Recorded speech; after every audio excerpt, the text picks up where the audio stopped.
Three experienced hunters were tracking a giant elk in the Appalachians when they found a Bigfoot nest instead. The elk shouldn't exist, extinct in West Virginia since 1875.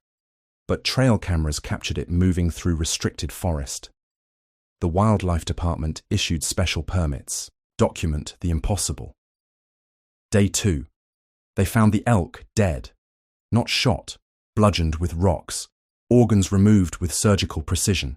The blood trail led to something worse. A 7-foot shelter built from bent trees. Inside, cracked bones, items from missing hikers, and a knife that vanished from their pack 2 years earlier. Then rocks started flying from the ridge. Baseball-sized, impossible force, something huge moving through the bushes on 3 sides. Woodknocks shaking their chests. They ran 4 miles in 58 minutes. Something followed, making sounds like a gorilla trying to speak. The photos show everything, including a 19-inch footprint with skin patterns. If this thing's been collecting trophies from hikers for decades, how many missing persons were never really missing? You found your way here for a reason. In a world that can feel overwhelming, it's the gentle hearts that bring light. And yours is one of them. I still remember exactly where I was when I got that first email from Mike Denton at the Charleston Wildlife Office. October 12th, 2023. I was finishing up an electrical inspection at a new development outside Beckley when my phone buzzed. Mike and I go back 20 years. I've called in more poachers than I can count, helped with deer surveys, that kind of thing. He knows I document everything I see in these mountains. The subject line just said, "Need your eyes on this." There were 3 attachments, all infrared trail camera shots from a research station near Spruce Knob. The timestamps showed they were taken just before dawn on October 10th. Even on my phone screen, I could tell something was wrong with what I was seeing. The animal looked like a massive bull elk, easily 7 feet at the shoulder, but that's impossible. The last elk in West Virginia was shot in 1875. We've had some reintroduction efforts, but nothing in that watershed. I called Mike as soon as I finished the inspection. "This has to be a mistake," I told him. "Maybe it's a moose that wandered down from Pennsylvania." But Mike said they'd found tracks too. Huge split hoof prints that didn't match any known species profile. He needed someone with real backcountry experience to document whatever this was, and he knew my reputation for being thorough. "Dale, you've got 40 years of hunting experience and you know how to keep your mouth shut," Mike said. "I can get you a special research permit for that restricted area, but this stays quiet until we know what we're dealing with." I spent that evening going over the images on my computer, comparing them to every large ungulate species in North America. The proportions were all wrong. The neck too thick, the head too large for even the biggest moose. I sent them to my brother Marcus, who's been my hunting partner since we were kids. He called within 5 minutes. "You seeing this?" Marcus asked. His voice had that tight quality it gets when he's trying to contain excitement. "Those shoulders don't look right, Dale. And what's that weird blur behind it?" I knew exactly what he meant. In all 3 photos, there was a strange distortion in the background, like something else moving just out of frame. The camera's infrared sensor had picked up a heat signature, but the shape was indistinct. We brought in Tom Brenner, a retired state trooper we've hunted with for 30 years. His experience documenting crime scenes would be invaluable. The 3 of us met at my house to plan the expedition. 5 days was all we could manage between work commitments, me with electrical contracts, Marcus with his heavy equipment operation, and Tom with his security consulting. "I've got the special permit paperwork here," I said, spreading the documents on my kitchen table. "We'll have access to the restricted watershed area, but we need to document everything. Photos, GPS coordinates, measurements. Mike's sticking his neck out for us on this." Marcus was unusually quiet, studying the topographical maps. He'd worked logging operations all through those mountains, knew every unofficial trail and old Forest Service road. "Something's always been off about that area," he said finally. "Timber crews won't work certain drainages up there. Never knew why."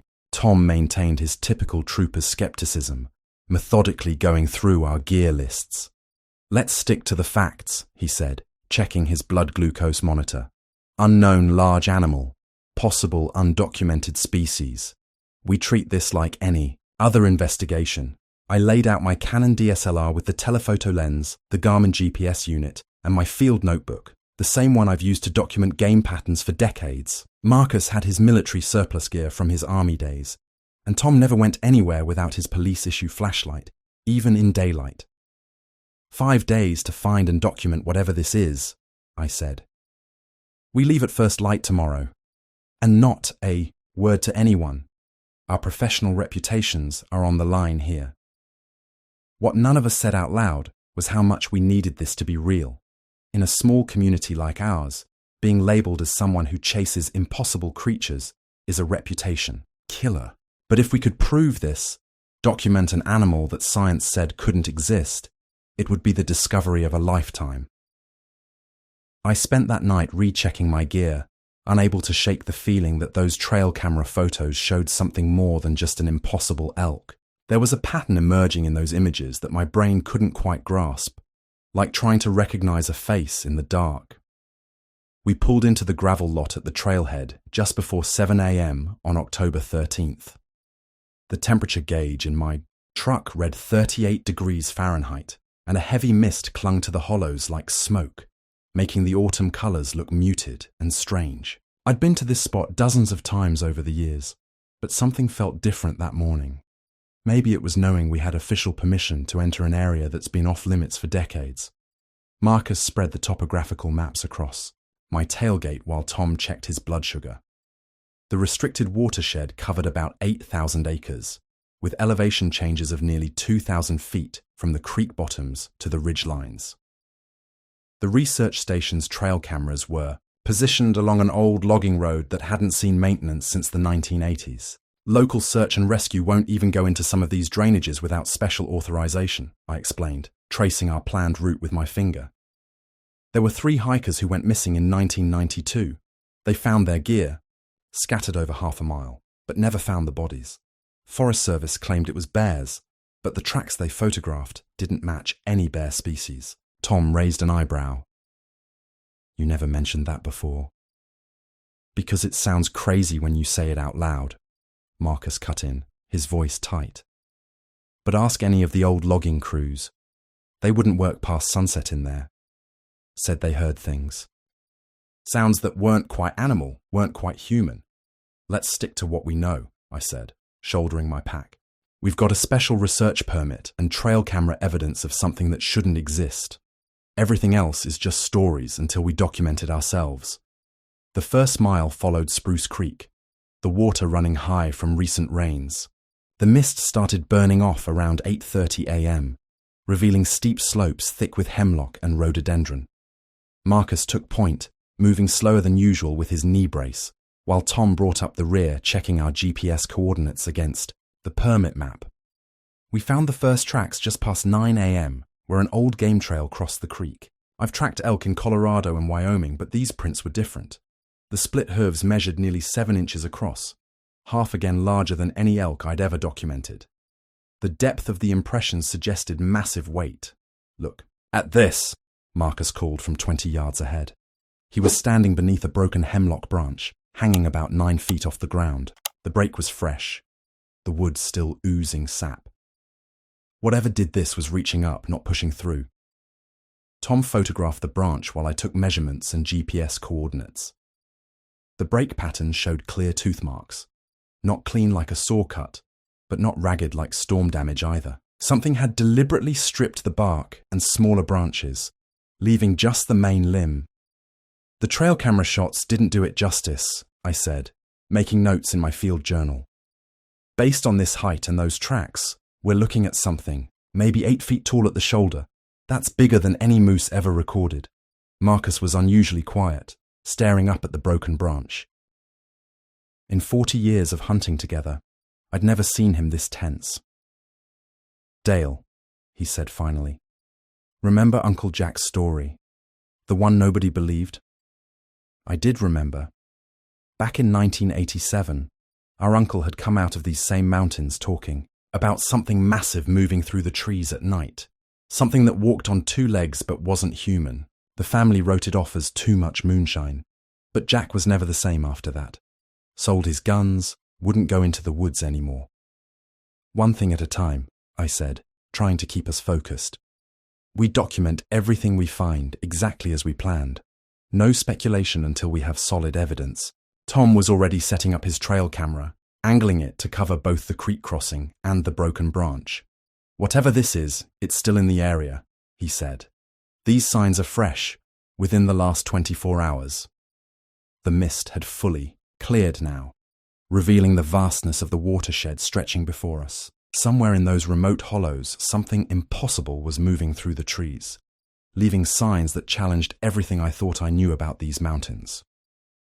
After documenting the tracks, we hiked another 3 miles before finding a suitable clearing for base camp. The spot was relatively flat, sheltered by a stand of mature hemlocks with a small spring-fed stream nearby. Perfect for our needs, or so I thought at the time.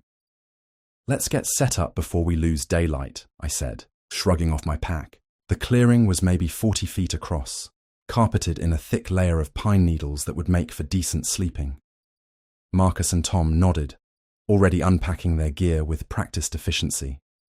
Something felt off about the place, though I couldn't quite put my finger on it at first. It was Tom who verbalized what had been nagging at my subconscious. "Notice how quiet it is?" he asked, pausing in the middle of setting up his tent. "No squirrels, no chickadees, nothing." He was right. Apart from the whisper of wind through the rhododendron thickets that bordered our clearing, the forest was unnaturally silent. In 30 years of hunting these mountains, I'd never experienced anything quite like it. Even in winter, you'd hear ravens calling or woodpeckers working the dead trees. "Could be a predator in the area," Marcus suggested, but his tone lacked conviction. "Mountain lion, maybe." Tom shook his head while securing his tent stakes. "Funny thing, I lost my father's old Leatherman around here a couple years back. Was tracking a nice buck through this drainage when it just disappeared from my belt. Searched for hours but never found it." "Doesn't seem relevant," I said, though something about the way he mentioned it made me uneasy. Tom wasn't the type to lose gear, especially something with sentimental value. We finished setting up camp as the afternoon light began to fade. I got a small fire going while Marcus filtered water from the stream. The silence persisted, broken only by the occasional rustle of leaves in the wind and the normal sounds of 3 men moving around camp.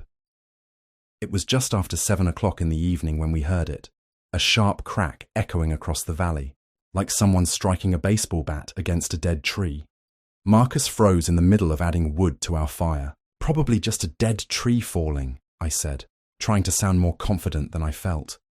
But even as the words left my mouth, another knock answered from a different direction. Then another.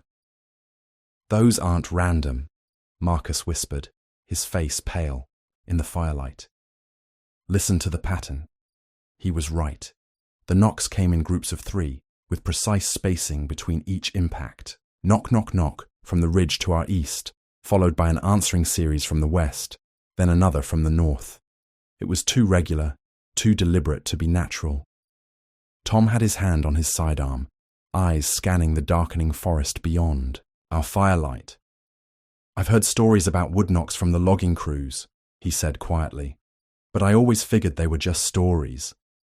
The knocking continued for maybe 5 minutes, then stopped as suddenly as it had begun. The silence that followed seemed even heavier than before. I made a show of checking my GPS and making notes in my field journal, mostly to give my hands something to do besides shake.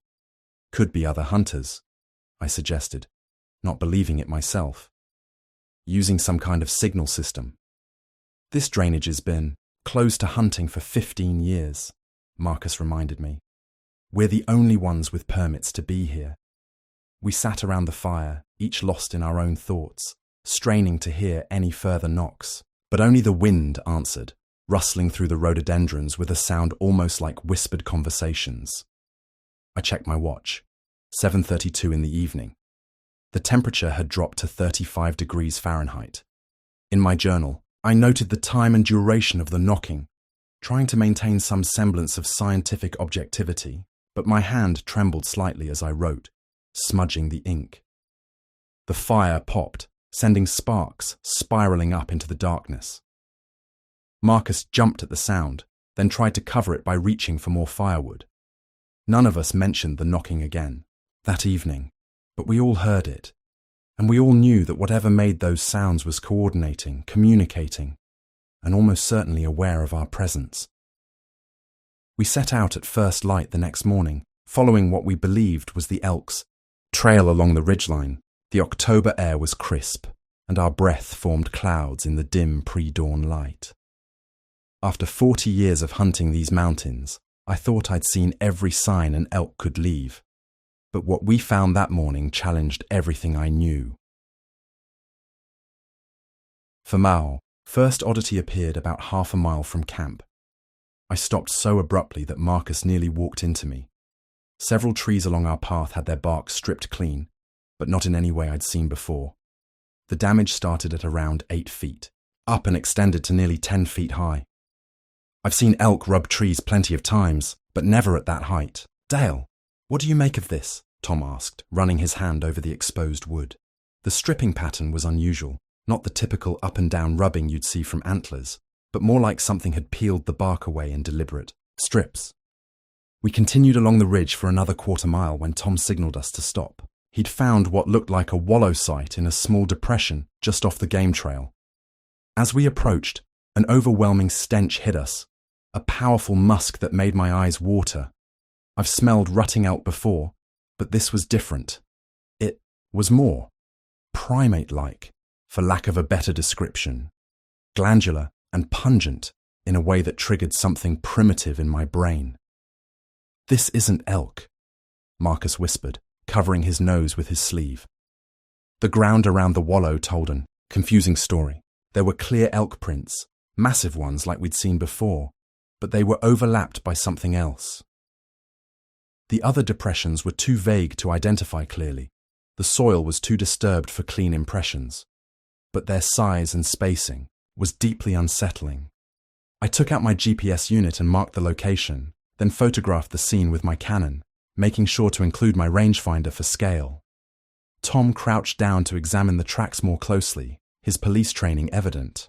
In his methodical approach, "These other prints," he said, keeping his voice low.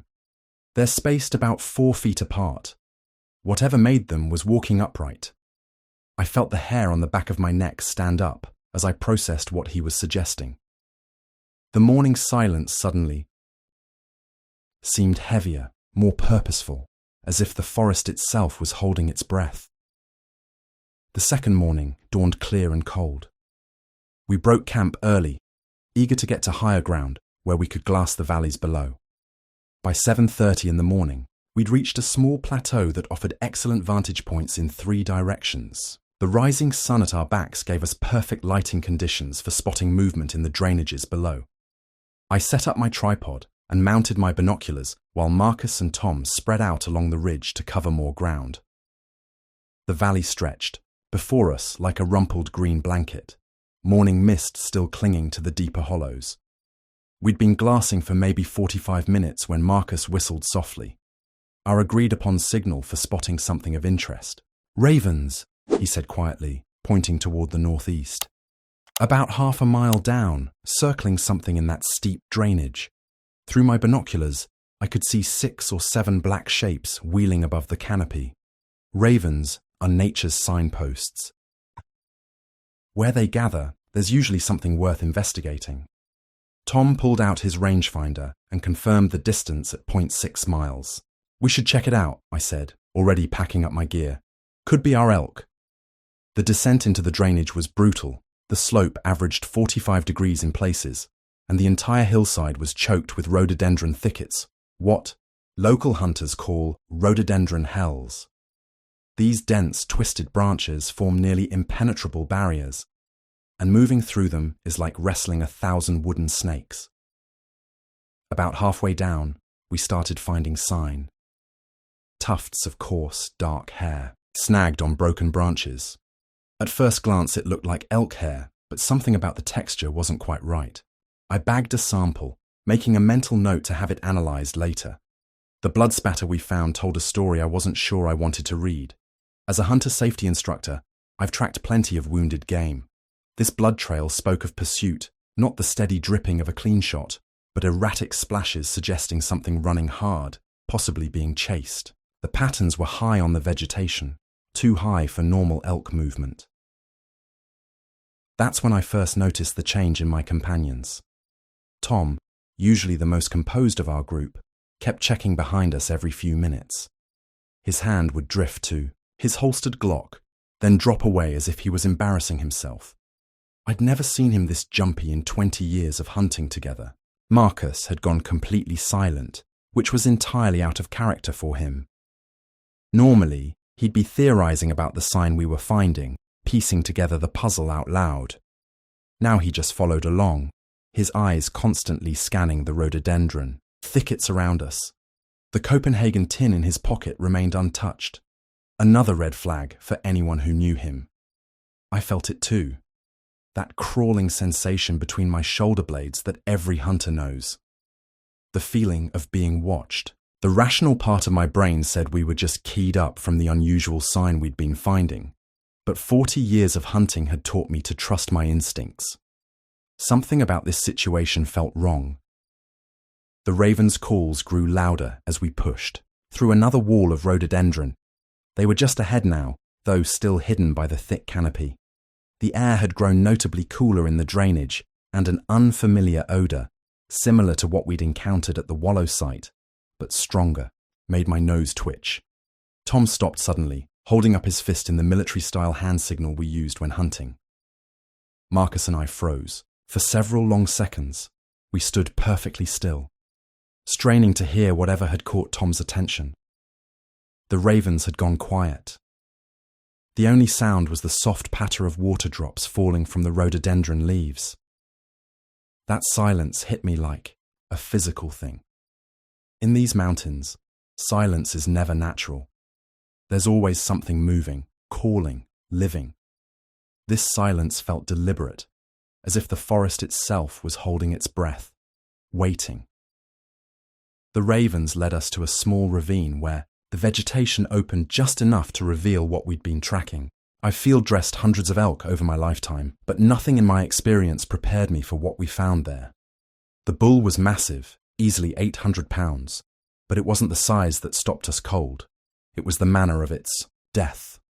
No bullet wounds marked the hide, no sign of wolf or bear attack. Instead, the animal appeared to have been beaten to death with rocks. 3 blood-stained boulders, each weighing 30 or 40 pounds, lay scattered around the carcass, matted with dark hair and tissue. "Dale," Marcus whispered, his voice tight. "Look at how it's processed." The word choice was apt. This wasn't predation, it was butchery. The hide had been pulled back with methodical precision from the chest cavity. Key organs, the heart, liver, and what looked like the thyroid gland, had been removed with almost surgical care. There were no ragged tears or crushing bites, like you'd see from large predators. The cuts were clean, purposeful. I forced myself to photograph everything, knowing our research permit required full documentation. My hands shook as I measured the rocks, noted their positions, recorded the pattern of the butchery. The whole time, I couldn't shake the feeling that we were documenting something we weren't meant to see. "There's more sign heading up," Marcus said, pointing to a blood trail leading into thicker cover up the slope. Dark droplets marked a clear path through the understory. Tom shifted uncomfortably. "Maybe we should call this in first." I checked my phone. No signal, as expected this. Deep in the drainage, our satellite phone was back at base camp. The responsible thing would have been to retreat, report our findings, let authorities investigate. But I knew how this would play out if we left.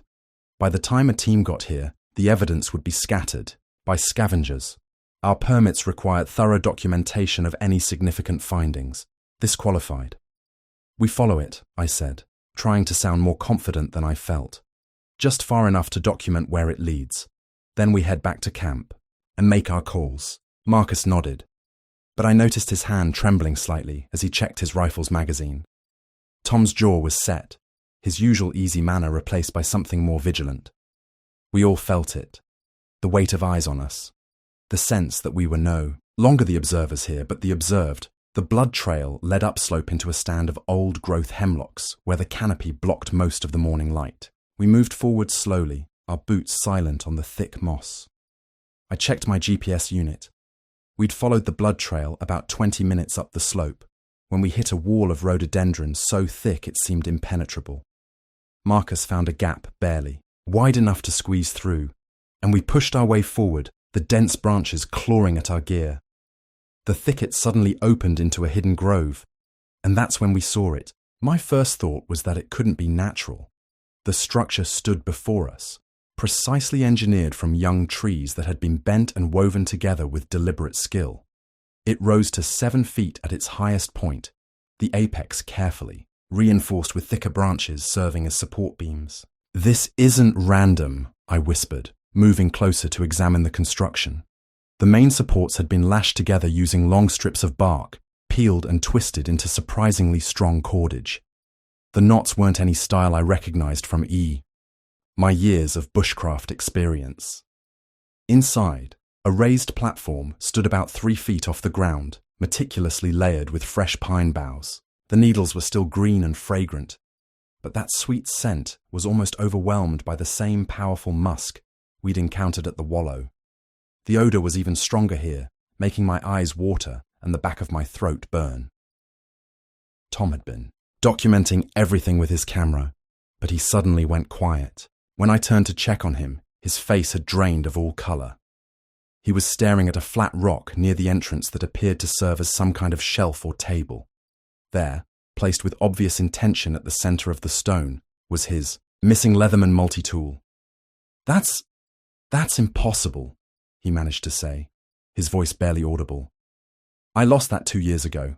It was my father's. The tool showed signs of use but had been carefully cleaned and positioned, almost like an offering. The stainless steel was dulled, but still caught what little sunlight filtered through the canopy." I watched Tom's hand drift toward his shoulder, holster, fingers brushing the grip of his Glock for reassurance. Marcus moved to examine the tool, but Tom grabbed his arm. "Don't touch it," he said sharply. "Just don't."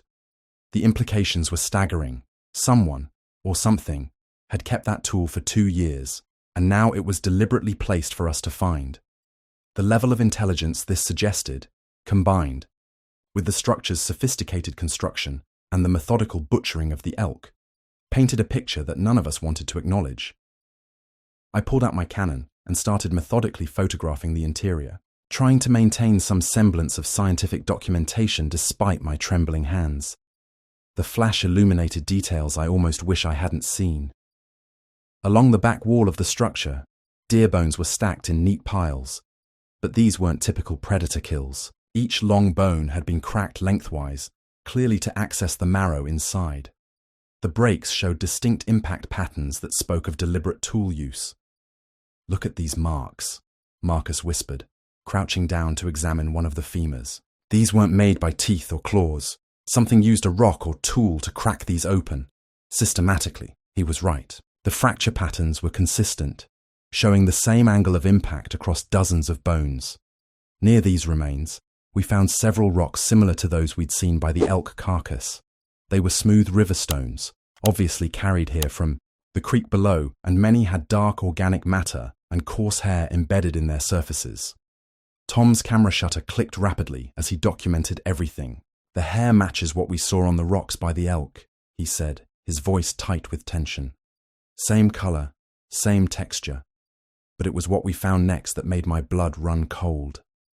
In a small alcove formed by the woven branches, carefully arranged, on a bed of fresh moss, lay a collection of man-made objects. I counted them slowly, each item making my throat constrict further. 1 tarnished brass compass with a cracked face, 7 metal buttons of various sizes and designs, 3 plastic lighter cases corroded by exposure, and what appeared to be the remains of a leather wallet so degraded it was barely recognizable. These weren't random items that had been dropped or discarded. They had been deliberately collected and displayed, arranged with obvious care and purpose. Some of the buttons appeared decades old, their designs no longer in production. The compass looked like it could have been from the 1970s or earlier. "Dale," Marcus said, his voice barely above a whisper. "These are trophies, things taken from people, over years." The realization hit me like a physical blow. We weren't just looking at evidence of an unknown creature's existence. We were standing in its lair, surrounded by proof of decades of human encounters. Encounters that, given the permanent nature of these collected items, likely hadn't ended well for their original owners. That's when I noticed the silence. The forest around us, which should have been alive with afternoon bird calls and squirrel chatter, had gone completely still. The only sounds were our own increasingly ragged breathing and the soft click of Tom's camera as he continued documenting everything with shaking hands. I found myself straining to hear anything beyond our immediate vicinity. Any indication of movement in the surrounding thicket, any snapping twigs or rustling leaves. But there was nothing. It was the kind of absolute silence that feels like a physical pressure against your eardrums, the kind that every instinct tells you is deeply wrong. Marcus had his rifle up now, scanning the dense rhododendron walls surrounding the clearing. Tom had stopped taking photos, his right hand moving to rest on his holstered Glock. I tried to control my breathing, conscious that our every exhale seemed to echo unnaturally in the dead air. "We need to photograph everything," I whispered, fighting to keep my voice steady. The permit requires full documentation, but even as I said it, I knew we were no longer dealing with a simple wildlife research project. The carefully arranged items before us told a much darker story, one of intelligence, persistence, and a pattern of human contact spanning decades. Each object represented a person who had ventured into these mountains, perhaps never to return. Silence pressed in around us as we continued our grim documentation, each click of the camera shutter feeling like a countdown to something we couldn't name, but could feel approaching with terrible certainty. The first rock struck with a sharp crack against a tree trunk about 10 feet to my left, sending bark fragments flying. Before I could even process what had happened, a second stone, this one closer to softball-sized, whizzed past my shoulder and smashed into the shelter's framework behind us. "Get down!" I shouted, dropping into a crouch. Tom and Marcus immediately followed suit, years of hunting instincts kicking in. The third projectile crashed through the branches above us with devastating force, far more power than any human could generate. "Jesus Christ," Marcus muttered, shouldering his Ruger 30-06. He pressed his eye to the scope, scanning the ridgeline above us. "I can't. There's movement up there, but it's too fast. Just shadows." Another rock slammed into a tree trunk barely 5 feet from where Tom had taken cover. The accuracy was improving with each throw. The impacts echoed through the silent forest like gunshots, creating a horrifying percussion that seemed to mock the wood knocks we'd heard earlier. That's when we heard them moving, heavy bodies pushing through the thick rhododendron, creating that distinctive sound of branches scraping against something substantial. But it wasn't coming from just one direction. I could clearly distinguish movement from at least 3 different positions around us. "They're trying to circle us," Tom whispered, his face ash white. "Like wolves." Marcus kept trying to track the movement through his scope, but whatever was up there knew how to use cover.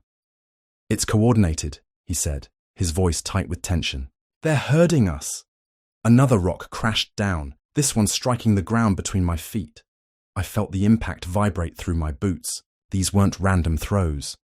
They were calculated warnings, each one closer than the last. The strength required to launch rocks that size with such velocity was beyond human capability. I'd seen black bears throw things before, but never with this kind of precision or tactical purpose. The movement in the brush was getting closer, methodically tightening the circle around us. We could hear branches snapping, the heavy shuffle of large bodies moving with surprising stealth, and something else that made my blood run cold. A low, rhythmic breathing that seemed to come from multiple directions at once. Marcus swung his rifle toward a particularly loud crash in the undergrowth, but whatever had caused it was already gone. leaving only swaying branches in its wake. The coordination of the assault was undeniable.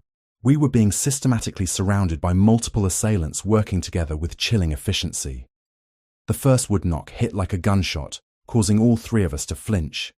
It came from somewhere behind the shelter, deep and resonant, like someone striking a hollow tree with a baseball bat. Before the echo could fade, another knock answered from our left, then a third from the ridge above. "We need to move. Now." Tom's voice was barely above a whisper as he pulled out his GPS unit. "Back to base camp. Stay tight." We began our withdrawal, trying to maintain some semblance of control despite the hammering of our hearts. The knocks continued, creating a pattern I couldn't decipher but could feel reverberating in my chest cavity. These weren't the distant echoes we'd heard that first night. These were closer, more purposeful, like some kind of coordinated signal system. Marcus took point, his rifle at the ready, while Tom kept checking the GPS to ensure we didn't veer off course in our haste. I brought up the rear, fighting the urge to run blindly through the undergrowth. That's when I heard it. Movement in the rhododendron thicket parallel to our path. Something large keeping pace with us just out of sight. The breathing was what got to me. Heavy, measured breaths, close enough that I could hear the distinctive in and out pattern. Whatever was tracking us through that dense vegetation was big, and it wasn't alone. Similar sounds emerged from other directions, maintaining formation as we pushed through the forest at what should have been an impossible pace. 4.2 miles to camp, Tom called out between breaths, checking his GPS. We're making better time than we should be. He was right. We were covering ground at nearly twice our normal speed. Pure adrenaline driving us forward through terrain that usually demanded careful navigation. The wood knocks continued to follow us, their rhythm changing in ways that suggested communication. Sometimes they would speed up, creating an urgent tempo that seemed to coordinate with increased movement in the brush around us. 50 minutes into our retreat, the first vocalization stopped me dead in my tracks. It came from somewhere behind us, a low guttural sound that started like a growl, but transformed into something that made my skin crawl. I've spent 40 years in these mountains, heard every animal call you can imagine, but this was different. It almost sounded like speech, like something trying to form words with vocal equipment not quite designed for human language. Did you? Marcus started to ask, but another call cut him off, this one closer and to our left. The sound rolled through the forest like distant thunder, carrying emotional weight I still struggle to describe. It wasn't just animal communication. There was intent behind it, meaning I could sense but couldn't understand. Tom checked his GPS again, his hands shaking slightly. 58 minutes. We've covered 4 miles exactly. He had to pause to catch his breath. Should have taken us at least 2 hours through this stuff. The calls continued to follow us, becoming more frequent and varied in tone. Some were deep, resonant sounds that seemed to come from massive chest cavities, while others were higher pitched and almost questioning. They would overlap at times, creating a chorus that suggested multiple individuals engaged in what I can only describe as conversation. I've gone over this part of the experience hundreds of times in my mind, trying to find some rational explanation for what we heard. Coyotes, bears, elk. I know all their vocalizations by heart, but these sounds existed in an uncanny valley between animal and human speech that defied classification. There were phonetic patterns, rising and falling inflections that mimicked language in ways that seemed deliberate and practiced.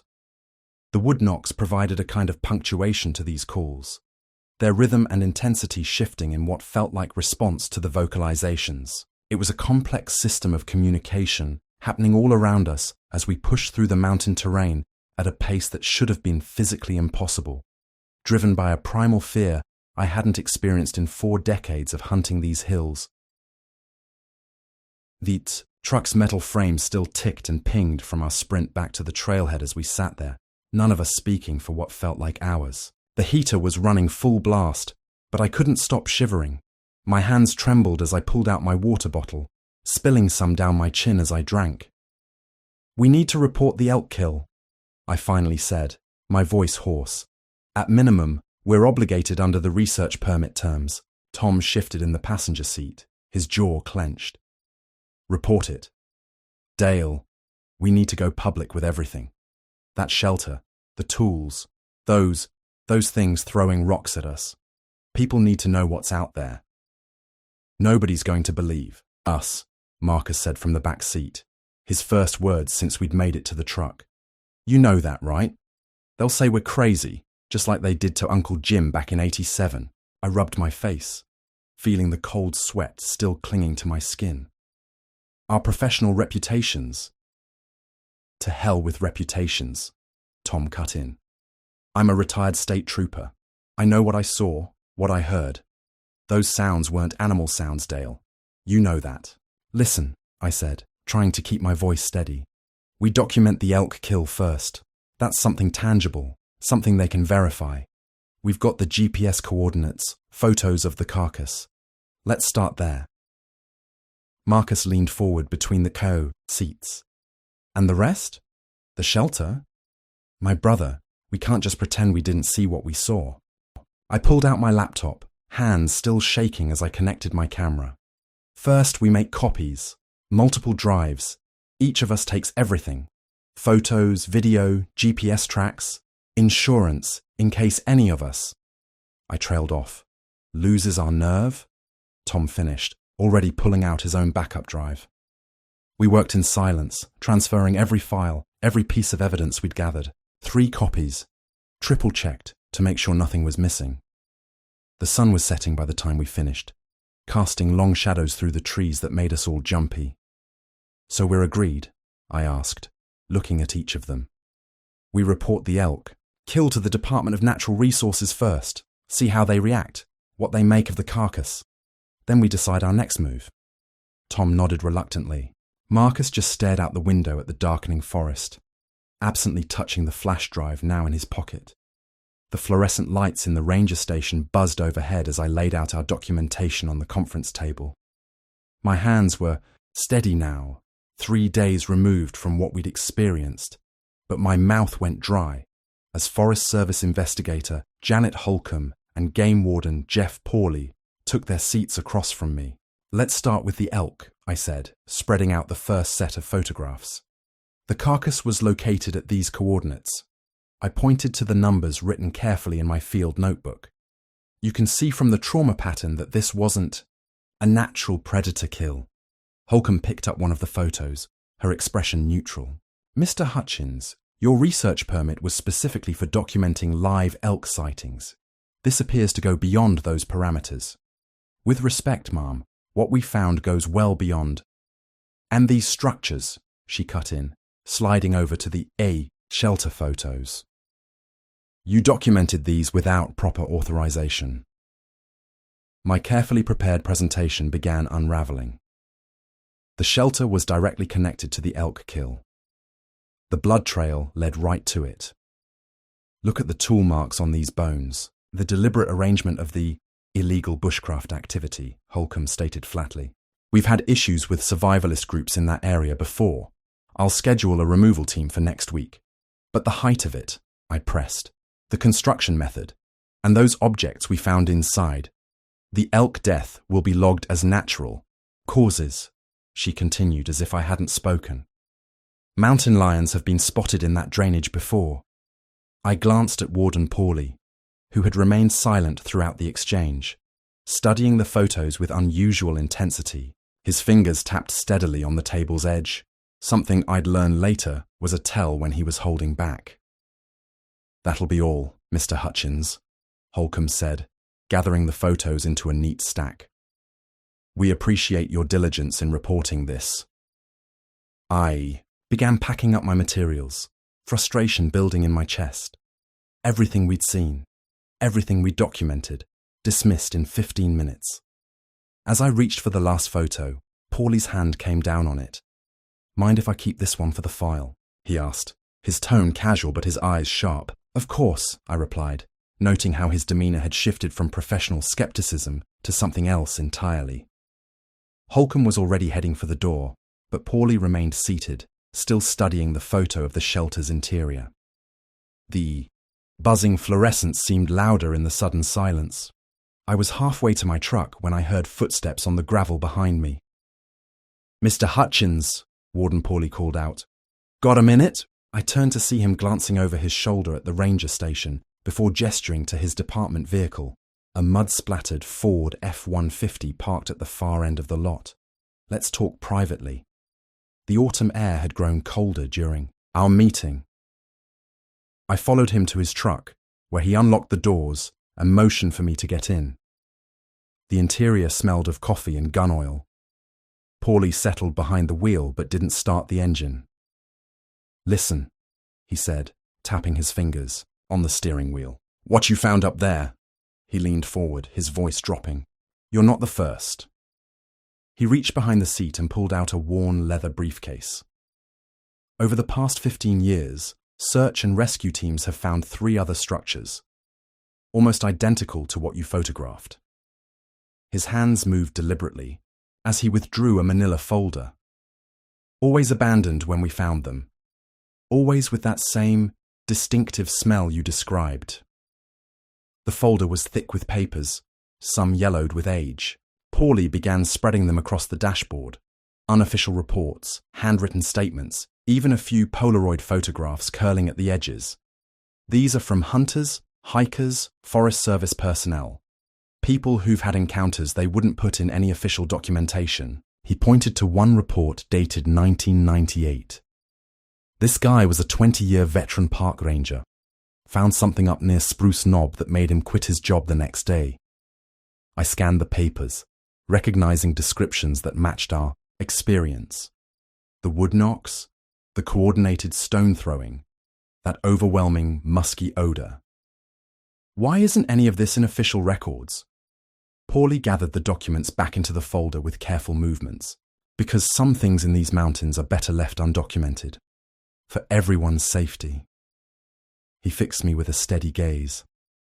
"I need you to understand something. Stay away from that area. Don't publicize what you found. But if there's something up there, there's always been something up there," he cut in. "And there's a reason that watershed's been restricted for so long. The official explanations keep people away, keep them safe. Sometimes that's more important than the truth." He slid the folder back into his briefcase. "I'm sharing this so you understand the stakes. Whatever you and your friends decide to do, with your evidence, think hard about the consequences. Not just for you, but for everyone who might follow your trail. It's been 6 months since that day in Warden Paulie's truck, and nothing's been the same for any of us. Marcus sold his hunting rifles last month, every single one, including our grandfather's old Remington. He told everyone he'd lost interest, but I know better. 2 weeks after that, he packed up and moved his family to Florida. Said he needed a change, wanted to be somewhere flat, where he could see everything coming from a mile away. Tom's changed too. He used to do security consulting all through the mountain counties, but now he only takes jobs in the valley. Won't even drive through mountain passes anymore. Takes the long way around. Adds hours to his trips just to avoid those high wooded places. When we do meet for coffee, which is rare these days, his eyes keep drifting to the tree line behind the diner. As for me, I still hunt, still work my electrical contracts, still try to live a normal life, but something fundamental has shifted. Every time I step into the woods, even familiar spots I've known for 40 years, I can't shake the feeling of being watched. That musk smell sometimes catches in my nose, just a phantom memory, and my heart starts racing. The memory card stays in my safe deposit box at United Bank. 37 photos that could change everything we think we know about these mountains. I've reviewed them dozens of times now, each image burned into my mind. The shelter with its precisely woven branches, the deliberately cracked bones, the arranged tools, and that one perfect shot, my size 12 boot placed next to a 19-inch footprint pressed deep in the mud, every dermal ridge visible like a giant fingerprint.